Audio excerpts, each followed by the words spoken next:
Good morning, students. Anju Bhatt and on behalf of Suresh ज्ञान विहार university. आज जो हम टॉपिक पढ़ेंगे वो है विंडोज ऑपरेटिंग सिस्टम। ठीक है, इसमें हम विंडोज के बारे में पढ़ेंगे। विंडोज के अंदर जो जो ऑपरेटिंग सिस्टम होते हैं उनके बारे में। What is an operating system, ये हम पहले पढ़ चुके हैं। ऑपरेटिंग सिस्टम क्या है, क्योंकि हमें विंडोज को जानने से पहले ऑपरेटिंग सिस्टम जानना होगा क्या है। The most important program that run on your computer, it manage all other programs on the machine। आपका बहुत जो ऑपरेटिंग सिस्टम है, बहुत इंपॉर्टेंट जो प्रोग्राम्स होते हैं, मोस्ट इम्पॉर्टेंट प्रोग्राम रन और ये कंप्यूटर ये मैनेज करता है उन प्रोग्राम्स को जो आपके प्रोग्राम कंप्यूटर पे रन हो रहे हैं। ठीक है, ये एक इंटरफेस प्रोवाइड करवाता है आपके सिस्टम को, यूजर से सिस्टम के बीच में एक इंटरफेस प्रोवाइड करवाता है कि वो जो भी यूजर है कंप्यूटर पे कैसे वर्क करेगा, एक प्लेटफॉर्म प्रोवाइड करवाता है operating system.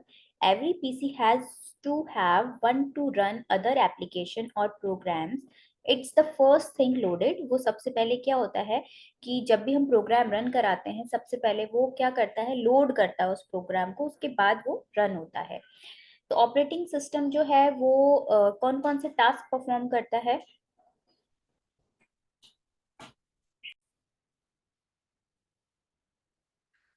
Operating system, it perform basic tasks such as recognizing input from the keyboard or mouse।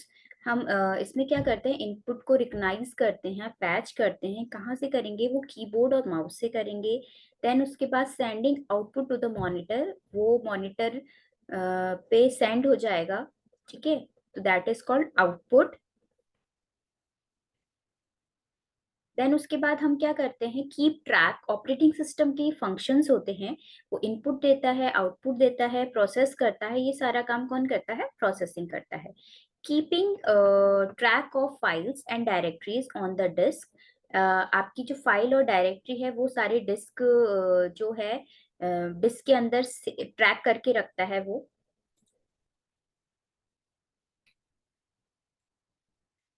उसके बाद कंट्रोलिंग पेरिफेरल डिवाइसेस। जो पेरिफेरल डिवाइसेस होते हैं आपके, मतलब कौन कौन से हो सकते हैं, वो प्रिंटर हो सकते हैं, एक्स्ट्रा डिवाइसेस जो आप कंप्यूटर के अटैच करते हैं, पेन ड्राइव हो सकती है, और डेटा कार्ड हो सकता है, कुछ भी हो सकता है वो पेरिफेरल डिवाइसेस आपके। तो वो कंट्रोलिंग पेरिफेरल डिवाइसेस है, such as disk drive and printers. Is there more than one type of OS? Generally, there are four type based on the type of computer they control and the sort of application they support। Single user and single task, एक ही user. इसमें क्या है कि four types के basic जो computer controls होते हैं वो होते हैं जो एप्लीकेशन को सपोर्ट करते हैं। तो फर्स्ट जो होता है सिंगल यूजर सिंगल टास्क, मतलब एक ही यूजर है और एक ही टास्क मिल रहा है, वो फर्स्ट होता है। This type manage the computer so that one user can effectively do one thing at a time। इससे क्या होता है, एक यूजर एक काम इजीली और एट ए टाइम वो कर पाता है, इजीली एफिशिएंटली कर पाता है। Type of operating system, multi user multitask. ये ऑपरेटिंग सिस्टम के बहुत सारे टाइप्स होते हैं जो हमने पढ़ चुके हैं। उसमें हमने multitasking, multi programming, real operating system, ये सारे हमने बहुत सारे टाइप्स पढ़े हैं इसके। तो मल्टी यूजर एंड मल्टीटास्किंग मतलब मल्टीपल यूजर्स उस पे काम कर सके और मल्टीपल टास्क पे काम कर सके। Allow two or more user to run program at the same time. जो यूजर्स हैं वो रन करे सेम टाइम पे, अलग अलग यूजर्स सेम टाइम पे रन कर सकें। दैट इज कॉल्ड, वो कौन प्लेटफॉर्म प्रोवाइड करवाता है, वो ऑपरेटिंग सिस्टम प्लेटफॉर्म प्रोवाइड करवाता है। Allow two or more users to run program at the same time. Some operating system permit hundreds or even thousand of concurrent users उसको use कर सकते हैं। Like mainframe computer, Unix, Linux, ये हर कोई use कर सकता है। Real time operating system, real time operating system क्या है आपका, जो रियली में वर्क कर रहा है एट प्रेजेंट। जैसे आपकी मशीन, एक्सरे मशीन हो गई, ठीक है, आपकी मशीनरी हो गई, ठीक है। तो RTO are use to control machinery, scientific instruments, Industrial system, there are typically very little user interface capabilities. Resources are managed so that a particular operation execute precisely the same every time. Single user और multitasking, मतलब एक ही user है और multitasking work कर रहा है, वो कैसे होगा? This is the type of operating system most desktop and laptop use today. आजकल बहुत सारे डेस्कटॉप और लैपटॉप यूज हो रहे हैं। ठीक है, Microsoft Windows, Apple and Mac OS are both example of operating system that will let a single user have several programs in operation at the same time. आजकल आपकी मैकबुक आ गई है, एप्पल का जो एप्पल ऑपरेटिंग सिस्टम है, Microsoft Windows है, तो ये आपको एक इतना अच्छा प्लेटफॉर्म प्रोवाइड करते हैं, इतना अच्छा software provide operating system provide करते हैं, जिसमें आप सेम टाइम पे बहुत सारे प्रोग्राम्स पे काम कर सकते हैं। एक सिंगल यूजर मल्टीटास्किंग प्रोग्राम कर सकता है। OS manage application. Operating system provide a software platform on top of which other application programs can run.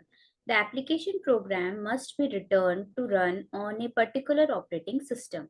So you can choose of operating system determine what application software you can run.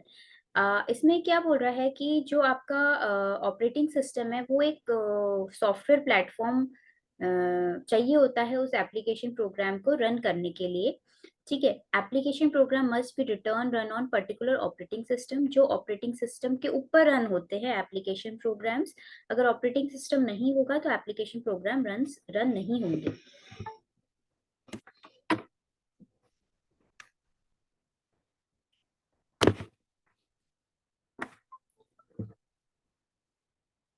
तो हमें ये make sure करना होगा कि आपका जो operating system है वो प्रॉपर वर्क कर रहा है या नहीं कर रहा, उसी पे ही आपका जो एप्लीकेशन सॉफ्टवेयर्स हैं वो वर्क करेंगे।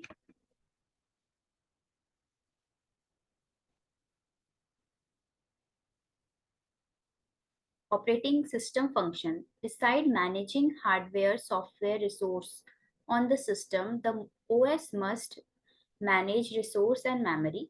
जो आपका हार्डवेयर एंड सॉफ्टवेयर है वो रिसोर्स ऑन द सिस्टम का रिसोर्स है, क्योंकि हार्डवेयर आपके आपका माउस, कीबोर्ड, ये सारे हार्डवेयर हो गए।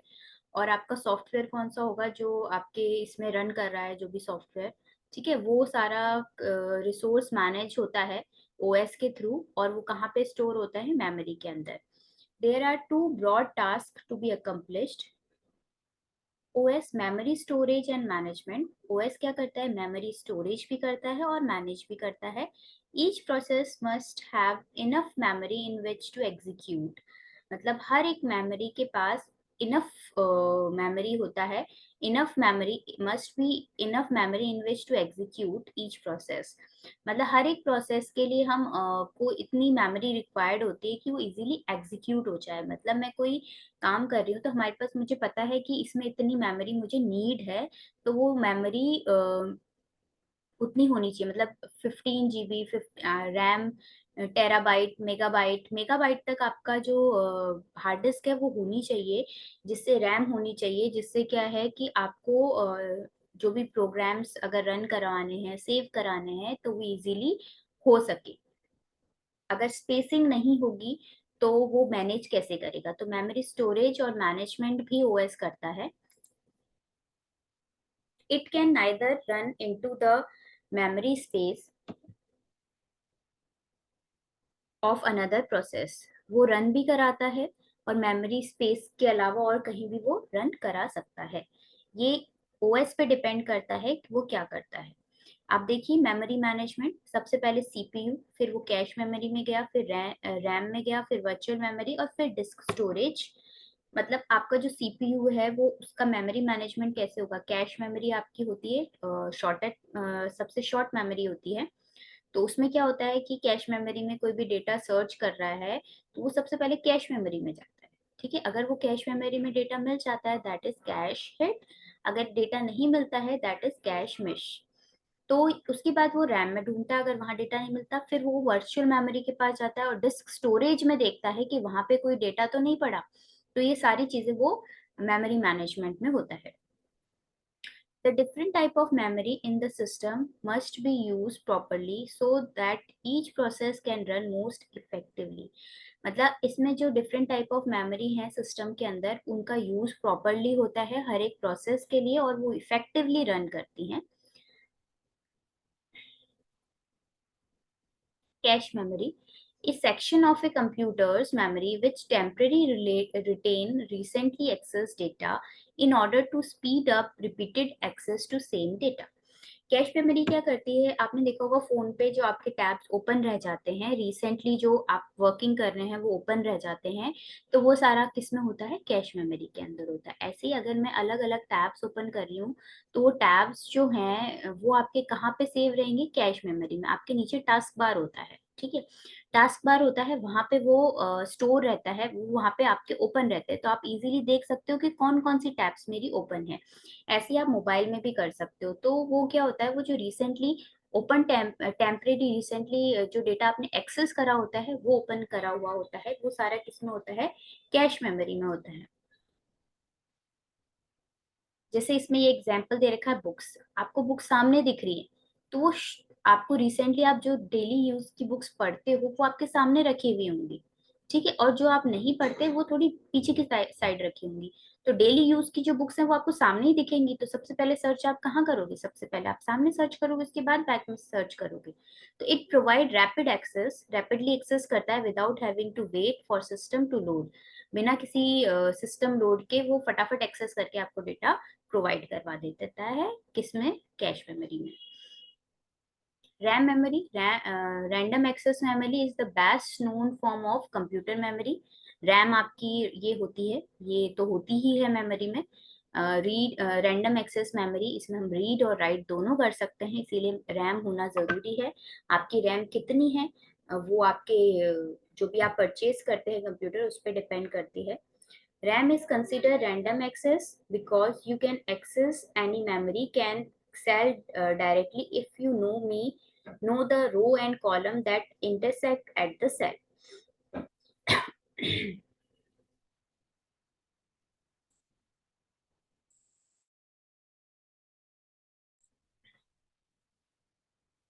RAM is consider random access, हम इसको रैंडम एक्सेस कहते हैं. इसमें हम रीड एंड राइट दोनों कैसे करते हैं, तो हम इजीली इसको एक्सेस कर सकते हैं. Cell directly you know row and column intersect the cell, ये रो और कॉलम में डिवाइड हो रहे हैं, तो ये जहाँ पे इंटरसेक्ट कर रहे हैं दैट इज कॉल्ड सेल.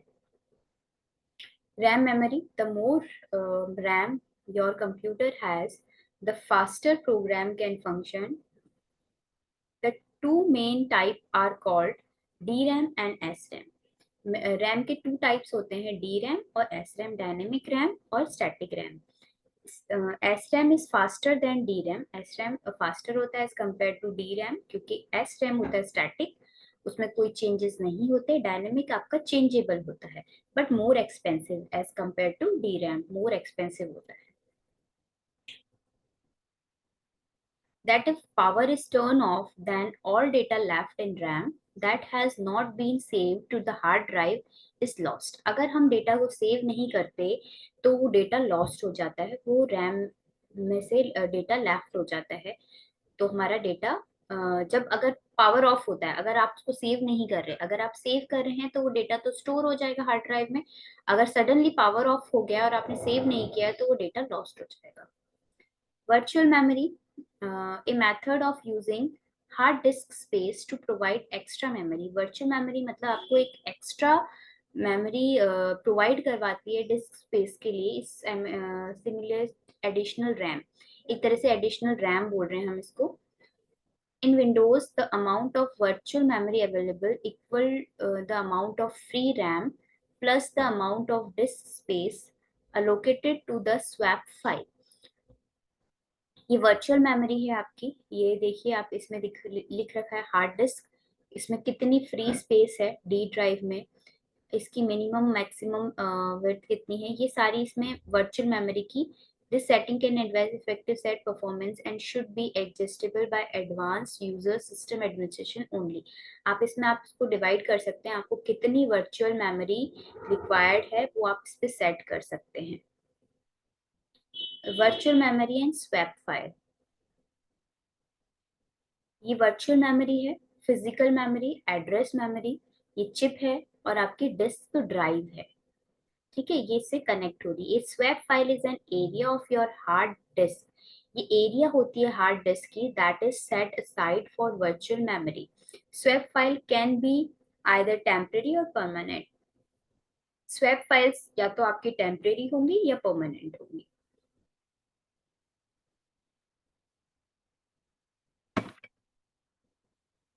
अब ओएस वेकअप कॉल, ओएस बोलता है कि wake up call, when you turn on your power to APC, the first program that run is a set of instruction kept in the computer read only memory। मतलब जैसे ही आपका computer power on होता है computer, तो first program run होता है। जो भी आप इंस्ट्रक्शन देते हैं वो कहाँ पे होता है, इंस्ट्रक्शन जो दे रहा है वो हम रीड ओनली मेमोरी में देखते हैं। It check to make sure everything is functional properly. जैसे ही आपका सिस्टम ऑन होता है तो वो क्या करता है, आपके हर एक सिस्टम को चेक करता है कि सारे जो सिस्टम है वो प्रॉपरली वर्क कर रहे हैं नहीं कर रहे। जब आप मॉर्निंग में उठते हैं तो मॉर्निंग में होता क्या है, उठ के आप क्या करते हैं, एक वॉक करते हैं। जो वॉक करने जाते हैं, एक्सरसाइज करते हैं, तो वो प्रॉपर चेक करते हैं हमारा हर एक फंक्शन प्रॉपरली वर्क कर रहा है नहीं कर रहा है। ठीक है, तो ऐसे ही कंप्यूटर चेक करता है, हर एक डिवाइस को चेक करता है, हर एक ऐप को चेक करता है, हर एक सॉफ्टवेयर को चेक करता है कि वो प्रॉपरली वर्क कर रहा है नहीं कर रहा। अगर वो वर्क नहीं कर रहा होगा तो आपके उस स्क्रीन पे, मॉनिटर पे डिस्प्ले एक मैसेज आ जाएगा कि इट्स नॉट वर्किंग या this device is not working. तो वो इजीली आपको पता चल जाएगा कि कौन सी डिवाइस में प्रॉब्लम है।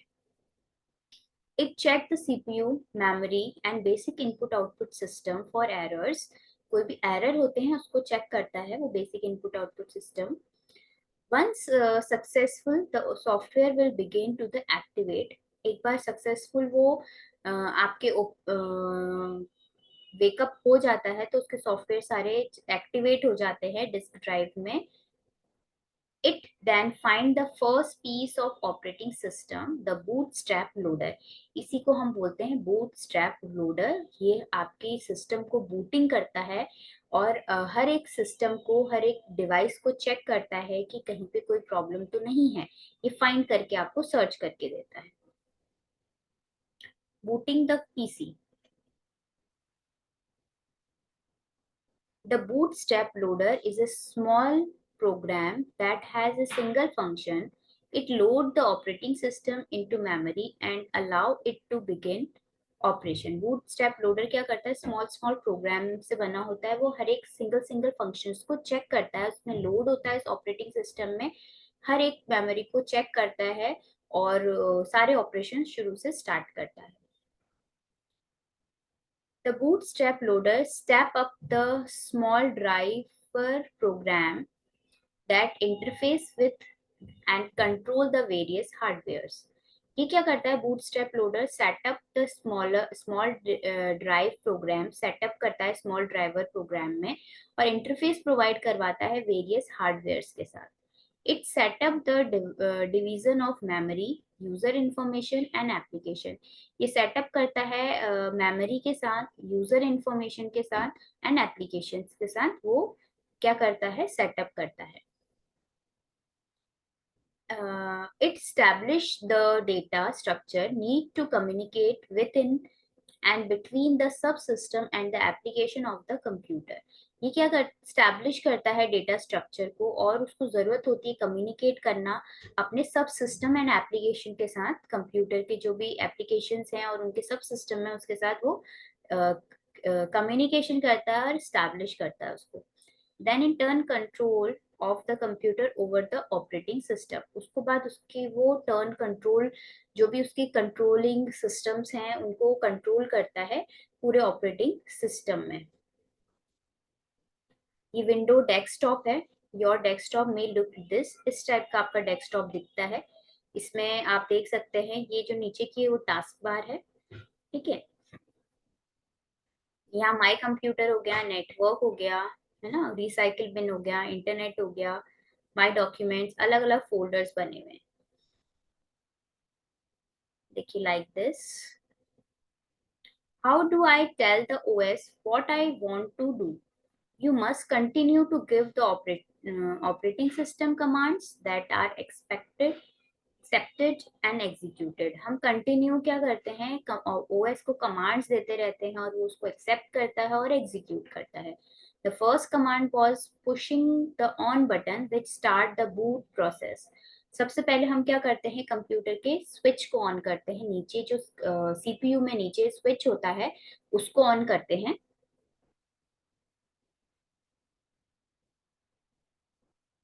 देन उसके बाद एंटर कमांड, उसके बाद हम कमांड को एंटर करते हैं. Command can be entered several ways. Command हम अलग अलग तरीके से एंटर कर सकते हैं.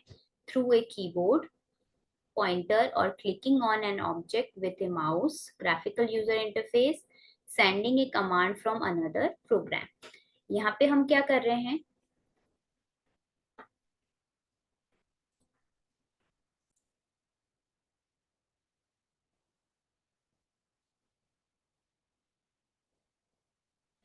Enter commands. Command can enter several ways. Several ways के थ्रू हम कमांड को एंटर कर सकते हैं. फर्स्ट है आपका कीबोर्ड के थ्रू, पॉइंटिंग और clicking on an object within a mouse. Mouse के थ्रू आप कर सकते हैं जिसको हम बोलते हैं ग्राफिकल यूजर इंटरफेस और GUI.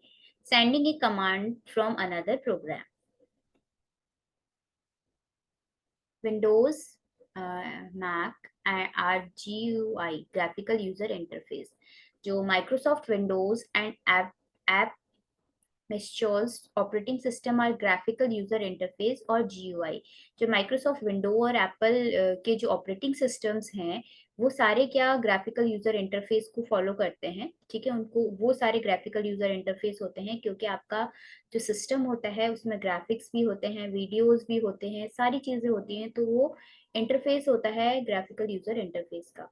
GUI is defined as a picture used in place of a word और words is issue commands.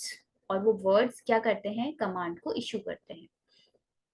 GUI standard. GUI interface have standard that are usually the same or similar in all system and application. GUI जो interface होता है उसका जो standard होता है usually same होता है, सिमिलर होता है इन ऑल सिस्टम्स के लिए और एप्लीकेशंस के लिए. Standard apply to pointers and pointing devices, icons, desktops, windows and menus. तो वो जो स्टैंडर्ड्स हैं, पॉइंटर्स हो गए और पॉइंटिंग डिवाइस हो गए, आइकन्स हो गए, डेस्कटॉप्स हो गए, विंडोज हो गए और मेन्यूज हो गए. Window GUI pointer. GUI use pictures, symbols or icon rather than word to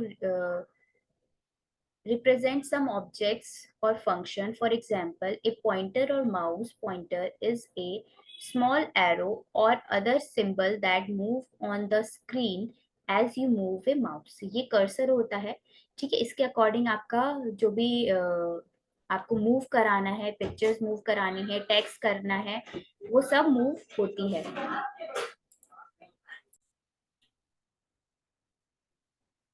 GUI use pictures, symbols, icons rather than word to represent some objects or function. For example, a pointer or mouse pointer is a small arrow or the other symbol that moves on the screen as you move a mouse. I जैसे cursor है, एक तरह से इस तरह से वो show होगा. An I-beam pointer is used by many desktop publishing system and word processors to mark blocks of text and move the insertion point. GUI cursors and pointers. The term cursor typically is used to show where your typing will appear. Otherwise, the term pointer is the better choose. देखिए अलग अलग pointer shapes होते हैं, आप उसको choose कर सकते हैं जिस तरीका का आपको आइकन चाहिए कर्सर का. जैसे मैं अब जो कर्सर यूज कर रही हूँ वो एरो है. ठीक है, आप इस टाइप का भी चूज कर सकते हैं, इस टाइप का चूज कर सकते हैं, इस टाइप का चूज कर सकते हैं. अलग अलग टाइप के कर्सर्स है जो आप चूज कर सकते हैं. Windows GUI icons. आइकन्स जो आपके GUI आइकन्स होते हैं कौन कौन से होते हैं, देखिए एक small picture that represent a command, object, file और windows. जैसे MS Word, इसका ये आइकन होता है, ये Excel का आइकन होता है, इंटरनेट एक्सप्लोरर का, Netscape communication, Adobe Reader, Word Perfect 9, तो ये अलग अलग आइकन्स है. Pointer and click with a mouse to execute a command or convert the icon into a window. Icons are movable around the display screen just like moving thing around on your disk. जैसे icons आपके move करते हैं इस disc की screen पे, घूमते हैं just like a disc, वैसे. ऑब्जेक्ट आइकन, शॉर्टकट आइकन्स, ये शॉर्टकट आइकन्स हैं जो आप शॉर्टकट आइकन्स डेस्कटॉप पे बनाते हैं, जो इजीली आपको सर्च करने में दिक्कत ना आए, इसलिए आप शॉर्टकट आइकन्स बना देते हैं डेस्कटॉप पे. तो one type of icon is an object icon. इनको ऑब्जेक्ट आइकन बोलते हैं. It allow to open application and documents on your PC. You can create and use a shortcut icons, that is shortcut icons, to open any application quickly. You don't have to use the start menu to access a program or documents. ठीक है. Windows GUI app, GUI Windows and desktop. You can divide the screen into different areas. जो आप है screen को divide कर सकते हैं different areas में. In each window, you can run a different program or display a different file. You can move window around the display screen and change their shape and size at will. Window GUI menu. ये menu bars हैं जो आप देख सकते हैं, यहाँ पे दिख रहे हैं आपको. ओपन, ये मेन्यू बार है. Open, explore, find, share, new, delete, rename. ठीक है. यहाँ पे देखिए शट डाउन के पास में यहाँ पे एक्सेसेस, इलेक्ट्रॉनिक मेल, एफटीपी, ये सारे आपके मेन्यू बार हैं. Menu is an on-screen list of options for using a program. It can also be a list of categories with many other menu options under it. Menu can pop up or pop down.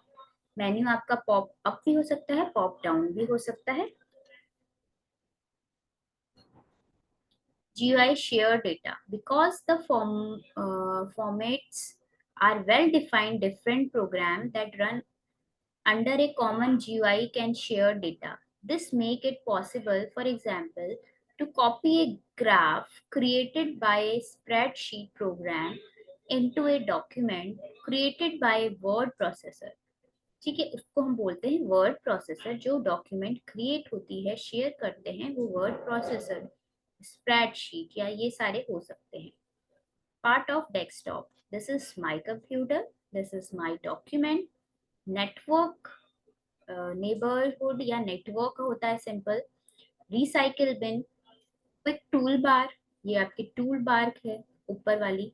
नीचे वाली जो होती है वो task bar होती है. System tray, start menu, ये अलग अलग उसके पार्ट होते हैं कंप्यूटर के. देख सकते हैं आप इस डेस्कटॉप के. Window task bar show you the Windows or program that are currently open on the desktop. You can switch between windows by clicking on the application button. हम टास्क बार जैसे click करते हैं आपका वो open हो जाता है. जो भी आप ओपन विंडोज हैं वो सारी जैसे क्लिक करते हैं उस आइकन पे और वो ओपन हो जाता है. Each task bar button represent an open program. ये शो करते हैं कि ये प्रोग्राम ओपन है अभी तक.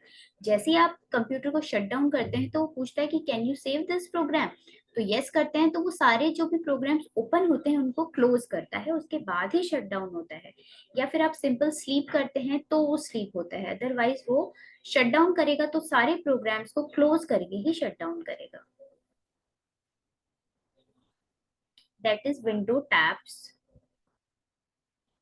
Windows system tray. System tray show you running programs that were started automatically by the operating system, like antivirus program, the clock, and the volume controls. These programs are running in the background. Quick launch toolbar. Quick launch toolbar contain one click button or shortcut which open programs. You can customize the toolbar however you like. यहाँ पे हम shortcut keys बना देते हैं, जैसे desktop पे हम shortcut keys बना देते हैं, यहाँ पे क्विक एक्सेस टूल बार बनाते हैं। आप यहाँ पे इजीली क्लिक करोगे और वो ओपन हो जाएगी। इसको बोलते हैं क्विक लॉन्च टूल बार या क्विक एक्सेस टूल बार। ये देख सकते हैं हम, नीचे देखिए नेट का, इंटरनेट एक्सप्लोरर का, स्टार्ट बटन, ये सारे बने हुए होते हैं जो आप नीचे से फटाफट एक्सेस उसको कर सकते हैं। ऐसी साइड में भी बने होते हैं जिसमें आपका नेट का, ब्लूटूथ और इन सब का मार्क होता है, वो ये साइड में होते हैं आपके राइट हैंड साइड में। Start button, the start button allow you to easily access your computer program or configure window, but default the start button is located at the bottom left side of the screen. Start button होता है आपके left side of screen, इस तरीके का show होता है start button। ठीक है। पार्ट ऑफ द विंडो, अब विंडोज के अलग अलग पार्ट्स हैं, आप ये देख सकते हैं। ये विंडो है, ये आपका title bar icon, title text है डॉक्यूमेंट, ये आइकन है, टाइटल बार है, ये विंडो बटन है, विंडो बटन्स हैं ये अलग अलग, मिनिमाइज, मैक्सिमाइज और क्लोज। ये मेन्यू बार है, ठीक है। ये स्क्रॉल बार है, ये विंडो फ्रेम है, वर्टिकल स्क्रॉल बार है, स्क्रॉल एरो है, साइज ग्रिप है, स्टेटस बार है। ये इस तरह का, इन सबको हम ये सब बोलते हैं पार्ट ऑफ विंडोज के पार्ट हैं ये। उसके बाद टाइटल बार आपका है at the top of edge of the window, inside it border is the title bar which extended across the width of the window. It contains the little title of the application or document. तो ये आपका जो है, ये ऊपर जो है ये टाइटल टैक्स है और ये पूरा टाइटल बार कहलाता है। इस पूरे को हम टाइटल बार बोलते हैं। A small icon in the far left corner of the title bar represent the object being viewed in the windows. Minimize, maximize and resize window. ये minimize, maximize और resize window, ये windows button होते हैं। The title bar contain three little button in the upper right corner of the window and are used to manage the window size or close it all together. Minimize and maximize, ये minimize होता है और ये maximize होता है। ठीक है। The first button is the minimize button and it will hide the window. The window can open again by clicking it button on the taskbar. The second button is maximize, which make the window take up all the screen space. Clicking again, turn the window back to the size it was. The double click image is known as restore window. Close window, the last button will close a window if it is the last window of the certain type of program. It will exit or quit the program. जो cross, ये हमारे तीन हमारे window button होते हैं, जिसमें first होता है मिनिमाइज, मैक्सिमाइज और क्लोज बटन। मिनिमाइज में आप इस बटन को क्लिक करके मिनिमाइज कर सकते हैं, ठीक है, क्लोज कर सकते हैं। इस बटन से मैक्सिमाइज मतलब आप उसकी साइज को कम और ज्यादा कर सकते हैं। ठीक है। जब हमें कोई डेटा फिल करना हो, किसी पीडीएफ से या किसी विंडो से डेटा देखना हो, तो हम क्या करते हैं, एक ही जो विंडो को है या एक ही वर्ड फाइल या कोई भी फाइल हो, उसको हम मैक्सिमाइज से क्या करते हैं, दो पार्ट्स में दो अलग अलग फाइल्स ओपन करके रख सकते हैं और उसमें से अगर कुछ देखना है और उसमें टाइप करना है तो इजीली हम कर सकते हैं उसको स्प्लिट करके। ठीक है। ये हमने पढ़े हैं आपके विंडो बटन्स। ठीक है। तो आज अभी तक इतना ही, इसके आगे का हम कल पढ़ेंगे। उसके बाद मूव ए विंडो, एक बार ये भी पढ़ लेते हैं। Move a window, you can move a window to any location on the desktop by clicking and dragging the little bar with your mouse. This is also referred to a drag and drop. You can also drag and drop icon to move the location of files or shortcuts. आप drag and drop कर सकते हैं। एक icon को कहीं से आपको drag करना है, लेके जाना है और किसी दूसरे फोल्डर में जाना है, तो उस आइकन को ड्रैग करेंगे, पकड़ के रखेंगे और उसको शिफ्ट कर देंगे दूसरे फोल्डर के अंदर। That is called drag and drop. तो ये हमने पढ़ा। इसमें टास्क बार क्या होता है, विंडो बार क्या होता है, टूल बार क्या होता है, मेन्यू बार क्या होता है, ये सारी चीजें हमने इसमें पढ़ी। नेक्स्ट सेशन हम नेक्स्ट लेक्चर में करेंगे।